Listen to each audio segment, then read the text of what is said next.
नमस्कार। अभी आप देख रहे हैं तिरहुत लाइव न्यूज़ नेटवर्क से लाइव सिवर की रिपोर्ट। रीगा चीनी मिल इस साल चलेगा या नहीं, सभी के जहन में बस यही सवाल उठ रहा है, क्योंकि रीगा चीनी मिल चलेगा या नहीं, सरकार की गलत उद्योग नीति के कारण आज चीनी मिल बंद होने के कगार पर है। एक और सरकार का दावा है बंद पड़े उद्योगों को फिर से चालू करना, और सरकार की बेरहम रवैया के कारण आज रीगा चीनी मिल बंद होने की स्थिति में है। मिल मालिक मिल को बचाए रखने के लिए अपने घर तक को बेच दिए। बिहार और केंद्र की सरकार को काम में जू तक नहीं रेंग रहा है। चीनी मिल बंद होने से लाखों किसानों और मजदूर बेरोजगार हो जाएंगे। अगर चीनी मिल बंद हो गई तो किसानों का बकाया पैसा भी नहीं मिल पाएगा। एक तो किसान ऐसे ही बाढ़ और सूखे की कहर झेल रहे हैं, अगर चीनी मिल बंद हो गया तो किसानों का एकमात्र नकदी फसल गन्ना भी ये उगा नहीं पाएंगे। सबसे अच्छी पैसा देने वाली फसल का लाभ नहीं मिल पाएगा। इस गन्ना के फसल के भरोसे कितने किसानों और कितने मजदूर परिवारों की चूल्हा जलती है, और जब मिल ही बंद हो जाएगा तो ये गन्ना नहीं उपजा पाएंगे। चीनी मिल बंद होने से इन किसानों के बच्चों पर भी काला साया मंडरा रहा है। आज की प्रेस कॉन्फ्रेंस में किन किन मुद्दों पर चर्चा हुई और क्या क्या रीगा चीनी मिल की समस्या है, आप भी इस खबर को अंत तक देखकर जान सकते हैं। लाइव सिवर न्यूज़ और तिरहुत लाइव न्यूज़ नेटवर्क ने इस चीनी मिल को बचाने के लिए एक मुहिम चला रखा है। अगर किसी भी कारण से चीनी मिल बंद हुआ तो इस विधानसभा चुनाव का सबसे बड़ा मुद्दा होगा रीगा चीनी मिल। प्रथम मैं आप सब पत्रकार बंधुओं का बहुत बहुत धन्यवाद और आभार व्यक्त करना चाहता हूं कि आप रीगा शुगर की समस्या सुनने और उसे जनता तक पहुंचाने के लिए आए। आपने हमारे चेयरमैन कम मैनेजिंग डायरेक्टर की बात बहुत धैर्यपूर्वक सुनी और मुझे आशा ही नहीं पूर्ण विश्वास भी है कि आप हमारे चेयरमैन कम मैनेजिंग डायरेक्टर की बात आम जनता प्रतिनिधि, सरकार के प्रतिनिधि, सरकार के अधिकारी और उच्च सरकार के आला कमान तक जरूर पहुंचाएंगे, जिससे ये 3 जिलों का अकेला एकमात्र उद्योग जो शिवहर, सीतामढ़ी और मुजफ्फरपुर की जान है वो सुरक्षित रह सके, चल सके और अपने पैरों पे खड़ा हो सके। इस उद्योग का एक बहुत गौरवशाली इतिहास रहा है पिछले वर्षों में, लेकिन धीरे धीरे कुछ प्राकृतिक आपदाओं, सरकार की उदासीनता, सरकार का समय पे मदद ना देना, उसकी वजह से धीरे धीरे रुग्ण होती चली गई और किसानों के पेमेंट्स में विसंगति होती चली गई। किसानों का पेमेंट में विसंगति होने का कारण, एक मुख्य कारण ये भी रहा कि हमें हमारे ये ड्यूज ना मिलना, जैसे करीब करीब 18 करोड़ हमारे सरकार पर बकाया, वो समय पे ना मिलना, जो हमें सब्सिडी भारत सरकार और स्टेट सरकार से मिलनी थी वो समय पे ना मिलना,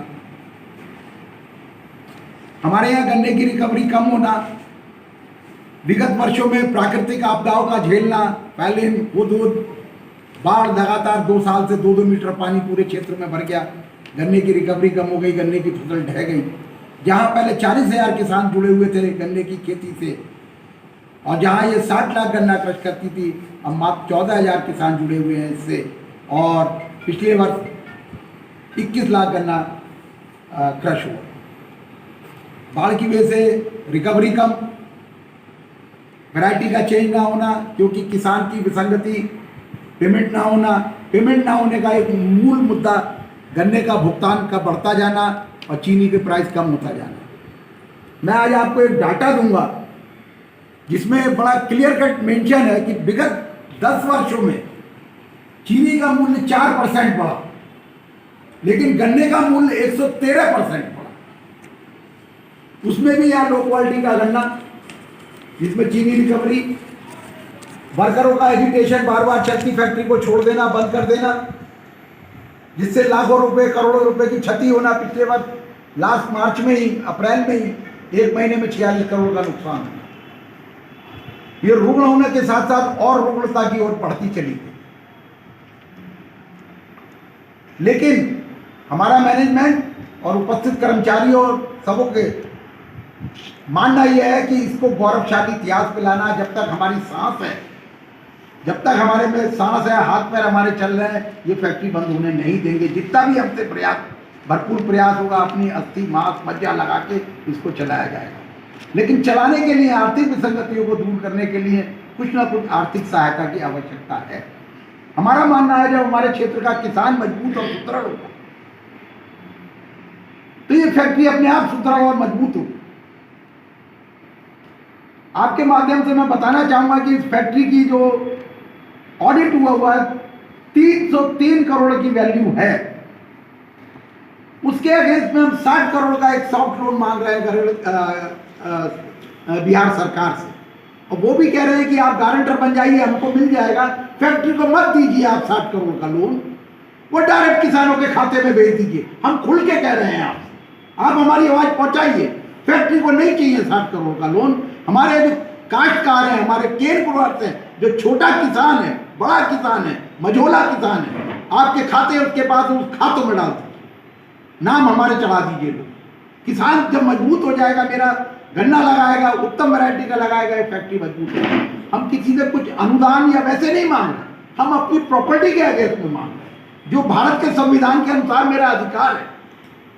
मुझे संविधान मेरा अधिकार देता है कि मैं अपनी प्रॉपर्टी के खिलाफ लोन ले सकता हूँ। सर, आपको नहीं लगता है कि चीनी मिल और सरकार के बीच का जो लड़ाई है उसमें किसान पिस रहा है? नहीं, किसान नहीं पिस रहा, किसान अभी भी इस फैक्ट्री के साथ खड़ा है।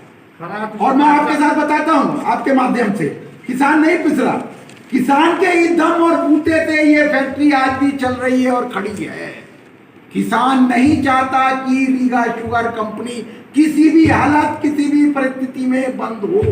फिर मैनेजमेंट पैसा तो चाहता है ना, जो पकाने का पैसा है, पैसा चाहता है, उसके लिए भी मदद, उसी के लिए मैं कह रहा हूँ, उसी को मजबूत करने मैं अपनी प्रॉपर्टी, अपनी संपत्ति पे लोन मांग रहा हूँ। नहीं मिल रहा है क्योंकि मैं एनपीए हूँ सर, नहीं मिल रहा है। हाँ, एनपीए हूँ, इसलिए एक गारंटर बन जाए। तो सर नहीं मिल रहा है तो क्या उपाय होगा? किसान का कहाँ से पैसा? देखिए, हमारे में जब तक आखिरी सांस और आखिरी बूंद खून की है, हम इस फैक्ट्री को बंद नहीं होने देंगे। ये अभी मेरे चेयरमैन का मैनेजिंग डायरेक्टर ने जो 55 साल से अपने खून पसीने से इसको सींच रहे हैं, इस फैक्ट्री को उन्होंने एक बच्चे की तरह नवजात शिशु से उठाया। जो 1000 क्विंटल गन्ना क्रश करती थी, आज उसको 50,000 क्विंटल